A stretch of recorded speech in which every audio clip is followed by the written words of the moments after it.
Sementara itu, saudara, sekolah di Banda Aceh saat ini telah memulai pembelajaran tatap muka kembali. Meski diselenggarakan secara terbatas dengan mengatur durasi belajar, namun siswa juga diberikan kebebasan memilih belajar secara tatap muka di sekolah atau secara daring. Seperti sistem pembelajaran di sekolah SMP Negeri 1 Banda Aceh. Di sekolah negeri ini memberikan kebebasan kepada orang tua dan juga siswa untuk memilih belajar tatap muka di sekolah ataupun belajar dari rumah secara daring. Jika siswa belajar tatap muka, sekolah membuat kebijakan belajar dengan durasi belajar hanya 2 jam per shift dan juga membuat 3 hingga 4 kali shift dalam sehari.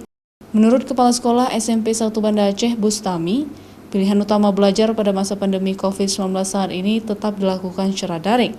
Namun, pertemuan tatap muka tetap diakomodir karena permintaan siswa dan juga orang tua sendiri. Bahkan jumlah siswa yang belajar daring lebih banyak dibanding siswa yang belajar tatap muka.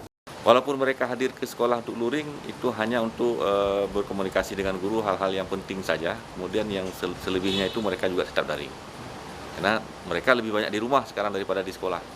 Komunikasi dengan Satgas Covid kita itu sudah memberi informasi, sosialisasi kepada semua warga sekolah untuk kalau ada kejadian langsung berkomunikasi dengan mereka. Sementara siswa yang belajar tatap muka di sekolah menilai dirinya lebih maksimal belajar di sekolah daripada di rumah. Namun tetap merasa aman karena seluruh warga sekolah menerapkan protokol kesehatan yang ketat.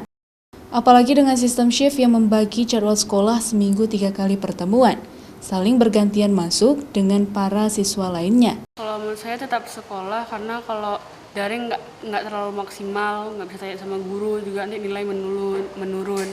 Kalau sekolah lebih bagus, lebih maksimal lah, bisa bergaul juga berbaur.